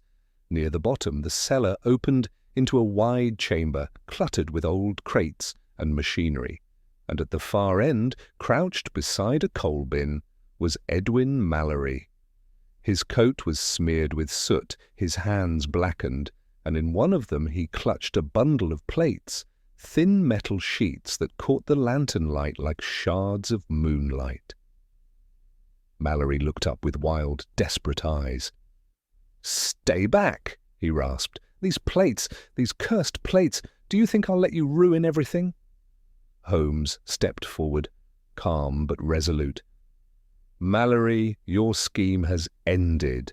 Coyle, Blaine, Armitage, all dead at your hand or by your design. You will not add Miss Elmridge to your list." Mallory laughed, a harsh, broken sound. "You think I care about her? This was Elmridge's empire, mine to command when he refused to see reason. He stole the future I built." "You stole lives," Holmes replied coldly. Mallory raised an iron tool, heavy, wrench-like, above the plates. Watson saw the madness in his eyes. "If I cannot have the future," Mallory snarled, "then let the truth burn." He swung the tool downward. Holmes surged forward, and the cellar erupted into chaos. Holmes collided with Mallory just as the iron tool came crashing down. The blow missed the fragile plates by scarcely an inch, striking the wooden edge of the coal bin with a thundering crack that sent splinters flying. Mallory staggered, thrown off balance by Holmes's sudden surge, and the two men grappled fiercely amid the shifting half-light of the cellar. Watson leapt forward to assist, but Holmes shouted breathlessly, "The plates! Watson, secure them!" Understanding the urgency, Watson darted past the struggling figures. Mallory, realizing the plates were about to be lost to him, twisted violently in Holmes's grip, managing to wrench one arm free. With a hoarse cry, he lunged toward Watson, fingers clawing for the bundle of thin metal sheets. But the movement cost him his footing. His heels slipped on the scattered coal dust, and he pitched forward, crashing shoulder first into the side of a disused furnace.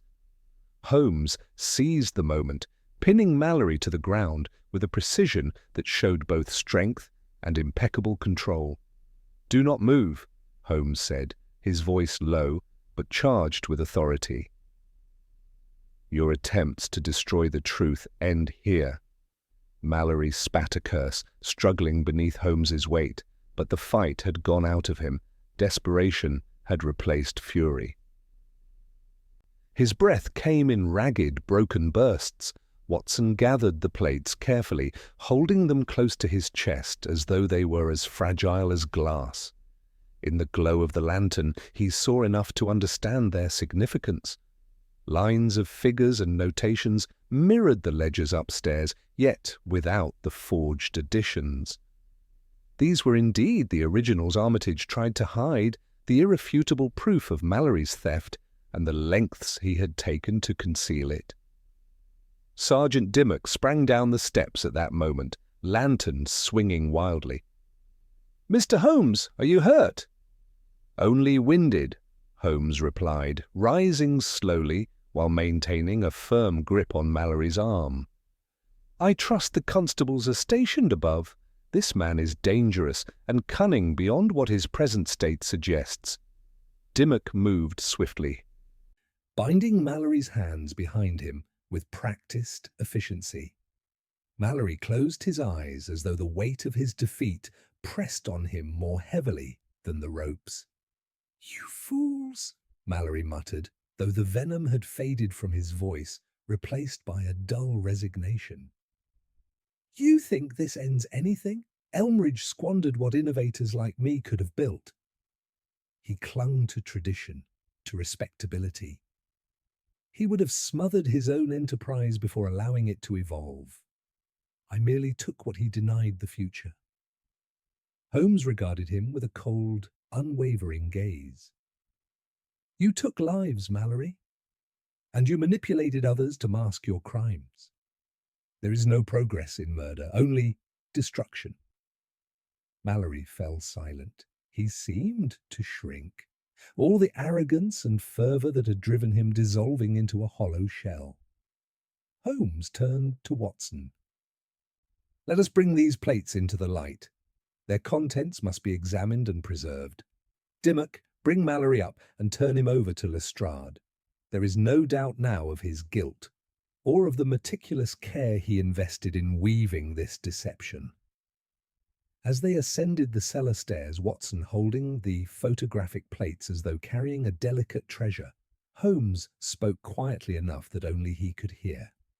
"It is remarkable, Watson," he said, "how human ingenuity can serve either creation or calamity. In Mallory, brilliance became twisted, bent toward a goal so self-serving that all else, even human life, was but an obstacle." Watson nodded solemnly. "And Chiswick? Was he merely a pawn in Mallory's scheme?" "A willing pawn," Holmes replied. "Chiswick saw personal advantage in Mallory's ambitions. He lent the legal knowledge Mallory lacked and believed he could conceal the crime behind layers of respectable artifice. Yet even the cleverest conspirator cannot account for every detail. The forged R, the smudge of residue, Armitage's fear, every flaw was a crack in their facade. When they reached the upper hall, Lestrade was waiting. He looked older than he had an hour before, wearied by the rapid unravelling of lies and revelations. The constables stood behind him, Mallory now firmly in their custody. Lestrade exhaled deeply. "Holmes, I don't know what devilish machinery you unravelled down there, but Dimmock tells me we finally have the truth." "Not the truth," Holmes corrected. "The evidence. Truth is what Scotland Yard will prove from it." Lestrade gave a short, rueful laugh. "Call it what you will. But I'll say this. London is a safer place when you're 2 steps ahead of the devil." Holmes offered the faintest of smiles. "Let us hope I remain so." Miss Elmridge emerged hesitantly from the morning room, escorted by Mrs. Rowan. Her face was pale, but there was steadiness in her bearing. "Mr. Holmes," she said, voice trembling with a mixture of relief and sorrow. "It is over then? Truly over?" Holmes inclined his head. "The men responsible for your father's death, and for the suffering inflicted upon Henry Blaine and Mr. Armitage, are now in custody. The evidence will exonerate Blaine fully. His name will be restored." Tears welled in her eyes. "Thank you," she whispered. "You and Dr. Watson, I can never repay—" Holmes lifted a hand gently. "No repayment is necessary. Justice is its own reward." As Lestrade and the constables escorted Mallory and a broken Chiswick out into the fog-laden night, Watson felt the oppressive weight that had hung over the house begin to lift. Yet Holmes's face remained contemplative. "You are unsettled," Watson observed softly. Holmes breathed out slowly. "Cases such as this remind me, Watson, how easily cleverness slides into corruption when untempered by conscience. Mallory used invention as a cloak for destruction. Blaine, a man of honesty, suffered unjustly. Chiswick allowed ambition to erode morality. It is sobering." Watson placed a reassuring hand on his friend's shoulder. "But you, Holmes, have restored order from chaos." Holmes gave a small dismissive shrug. "Perhaps, for tonight at least, but crime, like fog, settles where it will. It is our task merely to pierce it while we can." Miss Elmridge stepped forward once more. "Mr. Holmes, will you return tomorrow? There are matters regarding my father's estate, and I should value your guidance." Holmes bowed slightly. "If I may be of service, I shall attend." As Watson assisted Holmes into his coat, the detective cast one final glance toward the cellar door.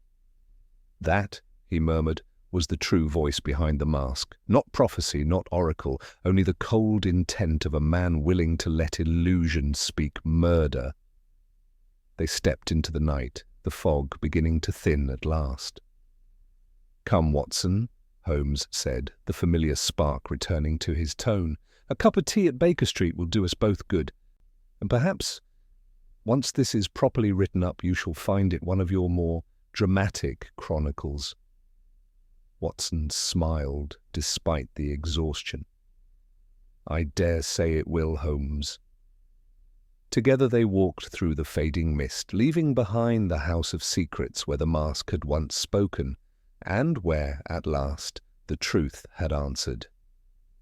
The wind had shifted by the time Holmes and I returned to Baker Street, sweeping the last trails of fog down toward the river.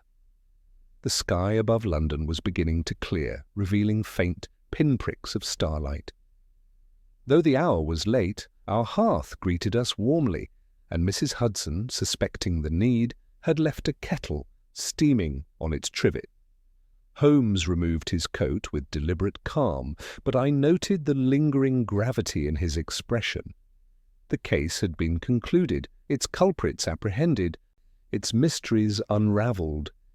Yet he paced the length of our sitting room once before settling into his chair with a sigh that seemed drawn from the very depths of his being. "You are troubled, Holmes," I remarked, pouring the tea. He accepted the cup absently. "Not troubled, Watson, reflective. Cases such as this leave one with a peculiar aftertaste. They reveal not only the ingenuity of wicked men, but the fragility of honest ones." He leaned back, steepling his fingers. The fire cast sharp lines across his features, giving him the air of a thinker still navigating unseen corridors. "It is remarkable," he continued, "how the mind, once set upon deception, constructs elaborate facades that collapse under the slightest pressure of reason." Mallory believed himself master of events, yet his entire scheme depended upon the cooperation of lesser accomplices, each of whom left threads dangling behind them. Chiswick's forged entries, Armitage's fear, Coyle's death, all were strands woven into a tapestry too ambitious to endure scrutiny. "You pieced it together beautifully," I said. "Your deductions about the forged R, the soot residue, the hidden plates, no one else could have followed such a path." Holmes offered a faint, dismissive smile. "On the contrary, Watson, anyone could have followed it had they cared to observe with attention, but the world seldom does. Men prefer conclusions served to them, whether by a theatrical mask or by their own prejudices." He sipped his tea in contemplative silence. "And yet," he added at last, "there is satisfaction in restoring justice where illusion sought to reign. Blaine's name will be cleared, Miss Elmridge may grieve without the shadow of falsehood, and the law will see that Chiswick and Mallory answer for their crimes." I watched him for a long moment. There was something almost sombre in his victory, an acknowledgment perhaps that even the keenest mind cannot prevent tragedy, only illuminate it. Holmes set his cup aside. "You will write this case up, Watson?" "If you wish it," I replied. "I do," he said. "It possesses certain instructive qualities, chief among them the danger of allowing appearance to masquerade as truth.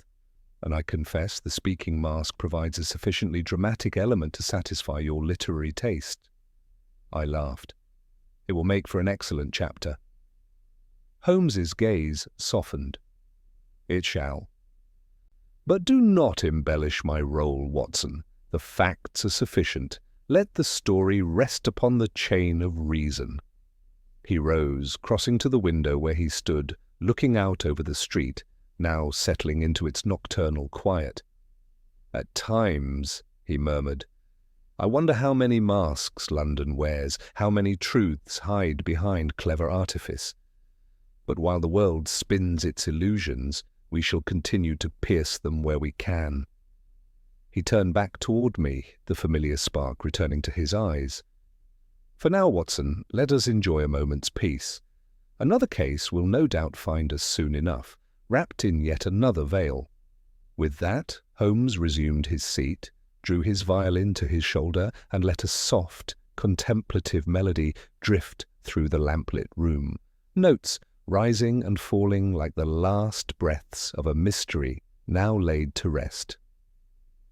And so ended the mask that spoke a murderer's truth. With justice restored, illusions dispelled, and Holmes, ever vigilant, already listening for the faintest stirrings of the next enigma to cross our threshold.